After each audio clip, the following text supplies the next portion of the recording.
Bonsoir, ravi de vous retrouver à la une de l'actualité, 10 jours après le décès du père Olivier Maire à Saint-Laurent-sur-Sèvre. Une information judiciaire pour assassinat a été ouverte par le parquet de La Roche-sur-Yon. Un juge d'instruction poursuivra les investigations pour tenter de comprendre comment et pourquoi le prêtre a été tué. L'information judiciaire est ouverte contre X, le principal suspect. Un homme d'origine rwandaise poursuivi pour l'incendie il y a un an de la cathédrale de Nantes est toujours hospitalisé en psychiatrie. Parlons de santé à présent avec ce chiffre. 1800 décès sont recensés chaque année en France des suites d'un cancer de la peau, une maladie dont le risque s'accroît avec l'exposition au soleil sans protection. Alors en cette période estivale, la Ligue contre le cancer mène des opérations de sensibilisation aux abords des plages pour rappeler les dangers des rayons UV et les règles de prudence à adopter. Reportage Marie-Aimée Coppleutre. Sur la plage de Saint-Hilaire-de-Riez, les températures estivales font sortir les touristes et les Vendéens. Pour parer aux rayons du soleil, chacun a sa propre méthode. Comment vous faites pour vous protéger du soleil ? De la crème solaire pour moi et les enfants et des matières textiles qui ne laissent pas passer les UV.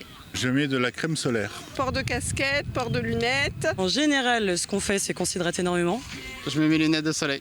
Je mets un beau chapeau que mon conjoint m'a offert. Pourtant, malgré ces précautions, on dénombre en France 80 000 nouveaux cas de cancer de la peau chaque année. Un chiffre qui interpelle les associations comme la Ligue contre le cancer. Le cancer de la peau, il existe en fait deux types de cancer de la peau. Un cancer de la peau qui s'appelle le carcinome. C'est un cancer qui se soigne relativement bien. Par contre, il y a une autre catégorie de cancer de la peau qu'on appelle les mélanomes. Là, par contre, c'est un cancer grave. Ces deux cancers sont liés à des expositions solaires fréquentes. Et il y a même certains cancers qui sont peut-être dus justement, qui arrivent assez loin dans l'âge adulte, mais peut-être parce que qui surviennent sur une peau qui a été très exposée et mal protégée peut-être dans l'enfance et l'adolescence. L'été, la Ligue contre le cancer est très active sur les plages. Elle profite du littoral pour faire de la prévention auprès des adultes et des enfants. Les Vendéens sont particulièrement touchés par le cancer de la peau. On diagnostique 30% de cancer en plus par rapport à la moyenne nationale. C'est vrai que la Vendée est un département de France où il y a effectivement un taux relativement important de carcinome et de mélanome, puisque nous sommes un département de bord de mer avec des plages magnifiques et que donc on va à la plage et on va s'exposer au soleil. Pour prévenir les cancers de la peau, il est conseillé de consulter un médecin ou un dermatologue en cas d'un changement d'aspect de la peau ou de l'apparition de boutons et de taches. L'événement vise chaque année à récolter des fonds pour lutter contre le cancer du sein. La Joséphine se déroulera cette année du 25 septembre au 3 octobre. Les inscriptions sont ouvertes depuis cette semaine. Comme l'an passé, elle sera virtuelle. Les femmes qui souhaitent courir ou marcher pour la bonne cause pourront le faire quand et où elles le souhaitent. On continue à parler de sport avec en basket le tirage au sort de l'Eurocoupe. Le RVBC est fixé sur ses adversaires. Les joueuses de La Roche-sur-Yon affronteront comme l'an passé les Espagnols de Guernica, mais aussi les Italiennes de Bologne. Le troisième adversaire sera soit Charleville-Mézières, soit le club slovaque de Piešťany. En football, le mondial football Montaigu s'est ouvert par 2 rencontres internationales hier soir. Dans le tableau masculin, l'Espagne s'est imposée 2-1 sur la France. Dans le tableau féminin, les Espagnols ont battu les Norvégiennes. Une rencontre suivie par Alexia Janet aux côtés des équipes, mais aussi des spectateurs et des bénévoles du mondial, tous très heureux du retour de la compétition. Regardez. Le coup d'envoi est lancé pour le mondial football Montaigu. Ce soir, ce sont les Norvégiennes et les Espagnols qui entament le tournoi, qui n'a pas eu lieu depuis plus de 2 ans. En raison de la crise sanitaire, seulement 4 équipes internationales participent cette année. Malgré tout, pour les organisateurs, il était essentiel de pouvoir reprendre l'événement. C'est une belle émotion parce que c'est vrai qu'on est tous et toutes sevrés de ballons, on est tous et toutes sevrés de relations, de rencontres et ça permet, indépendamment du tournoi, de revoir des gens qu'on avait un petit perdu de vue parce que lorsque les matchs du week-end ne sont pas là, on ne voit pas forcément les gens qu'on a l'habitude de côtoyer. Ça fait du bien de reprendre la compétition pour les joueurs et puis pour nous les bénévoles d'accompagner parce que Ça fait un moment qu'on ne se voyait pratiquement plus. Avec le Covid, il n'y avait plus de matchs. Le manque, oui, je pense que tout le monde l'a eu. Donc je pense qu'il va y avoir du monde sur les 3-4 jours parce que les gens ont envie de revoir du football, ont envie de revoir du beau football. Un manque aussi du côté des équipes qui n'ont pas eu beaucoup l'occasion de jouer face à des nations étrangères ces derniers temps.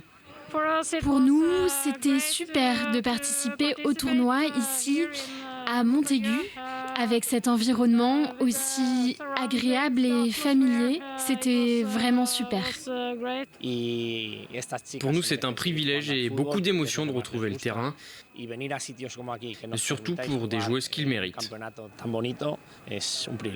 D'autant plus que cette année, ce sont les filles qui ouvrent le bal. Il s'agit seulement de la 2e fois que le tournoi accueille des équipes féminines. Le foot féminin s'est déjà beaucoup développé depuis quelques années et il continue à croître. Organiser ce type de tournoi, c'est vraiment super. Ça permet de jouer dans un tournoi calqué sur le modèle masculin. C'est vraiment très important. Résultat de la rencontre, 5-2 pour les Espagnols. Un match retour est prévu ce samedi. Un dernier mot de sport avec cette opération séduction du judo français. La Fédération française s'est associée à la Fédération des clubs de plage pour proposer des animations cet été aux jeunes. Des initiations au judo pour lancer la reconquête des licenciés dont le nombre a chuté ces derniers mois en raison de la crise sanitaire. Ils apprennent à faire des roulades, à chuter. Au judo, on dit chuter. Donc, c'est à faire des chutes arrière. Les chutes avant, on a commencé, mais c'est un petit peu plus compliqué. Après, ils ont appris à faire des combats au sol, un tout petit peu debout.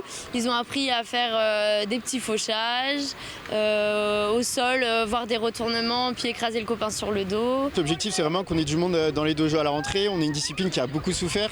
La 2e fédération de France en termes de licenciés qui a connu la plus forte baisse en termes de licenciés. Et donc l'objectif, c'est de surfer à la fois sur les jeux et à la fois sur Kodomo qui passe bien auprès des enfants pour donner une nouvelle dynamique au judo français. On ouvre une page culture à présent. À Maizet, l'abbaye va servir de décor pendant 3 jours au spectacle Agrippa d'Aubigné, le rebelle inspiré, un son et lumière proposé par l'association des Amis de l'Abbaye. 3 représentations sont prévues jusqu'à dimanche. Le spectacle évoque la période des guerres de religion et retrace le parcours d'Agrippa d'Aubigné, gouverneur militaire de Maizet, mais aussi écrivain et poète. Découverte signée Albin Mouton. L'aiguillon du discernement ne suffit pas à pénétrer l'origine du vice.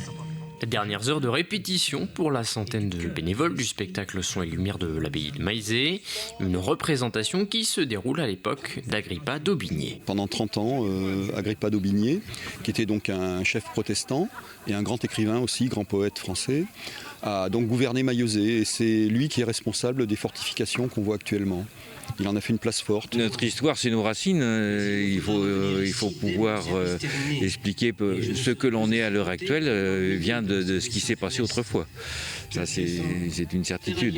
Et donc, on a un peu oublié que toute la région était protestante à une certaine période. Un spectacle historique interprété de nuit par des membres de l'association des Amis de l'abbaye de Maizet et qui demande une certaine organisation.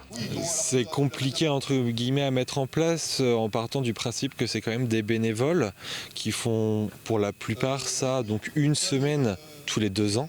Le spectacle est joué tous les 2 ans. C'est des personnes très locales qui ne sont pas en fait issues du domaine du spectacle. Beaucoup de jeunes qui travaillent à l'abbaye font le son et lumière le soir en débauchant. Donc voilà, ça fait partie un peu de notre culture de vivre autour de l'abbaye. Il y a eu un travail cette fois-ci colossal de la part des couturières qui ont fait beaucoup de costumes.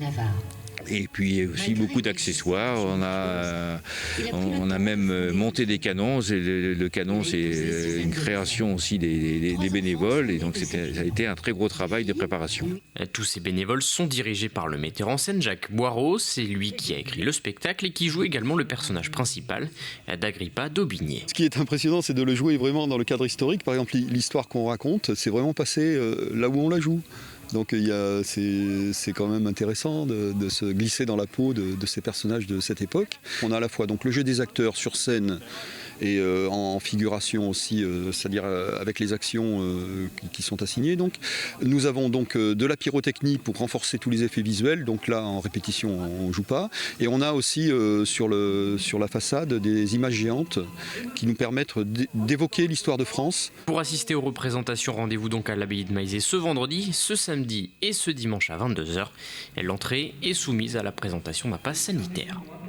Enfin, la 3e édition de Noise for Birds aura lieu samedi à Trièze. Il s'agit d'un événement proposé par la Ligue pour la protection des oiseaux pour expliquer les actions de l'association et sensibiliser le public à la préservation de l'environnement. Une journée qui se déroulera à la ferme de Dimery pour montrer aussi les relations qui peuvent exister entre la LPO et le monde agricole. Sur cette ferme, on va pouvoir mettre en évidence le lien entre des pratiques d'élevage et la présence d'un grand nombre d'espèces sauvages, donc notamment des oiseaux qui sont protégés. Donc on va pouvoir proposer des visites de ferme qui vont permettre à la fois de voir les animaux d'élevage, mais aussi les animaux sauvages, mais aussi la flore, les prairies. On va proposer aussi donc des stands avec donc soit des produits paysans en vente, soit aussi des animations comme de la poterie, puisque ici dans le Marais Poitevin, il y a aussi toute une histoire de l'eau et puis de l'argile.